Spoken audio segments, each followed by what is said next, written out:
Hello guys, তোমরা কেমন আছো? আশা করি ভালো আছো আর আমিও ভালো আছি। তো এইদিকে দেখো, আমি বাজার থেকে আম নিয়ে এসেছি। আমি আনাটাও ভুল, আমি এনেছি বলতে গেলে, তোমাদের দাদা আমাকে কিনে দিয়েছে, দোকানে ভাত নিয়ে গেছিলাম। আর তো যেহেতু বাড়িতে প্রথম আম নিয়ে এসেছি, একটু তো ঠাকুর ঘরে পুজো দিতে হবে। আর এদিকে দেখো, আমি তো অনেক দিন পুজো দিইনি। ঠাকুর ঘরের কী অবস্থা! সেই বাপের বাড়ি ছিলাম, সেই এসছি পর্যন্ত সময়ই পাইনি পুজো দেবো বলে। তো চলো এগুলো দিয়ে পুজো দিয়ে নিই।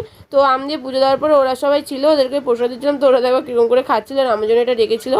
আর এদিকে দেখো তোমাদের পুচকু আমার আম, মানে আমার বলি, ওদের আম খাওয়া দেখে ও একটু খাবে খাবে করছিল। মানে ও মুখের ভাবটা দেখে আমি যেটা বুঝলাম আর কি। তো আমারও খুব ভয় করছে, তো আমি আমটাকে একটু থেতলো করে ওর মুখে দিয়েছিলাম।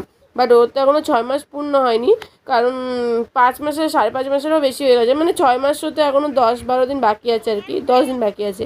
তো ওই জন্য ওর মুখে প্রসাদটা দিয়েছি, বাট ওকে এখনও হচ্ছে খাওয়াই না তেমন। 6 মাস পূর্ণ হলেই খাওয়াবো।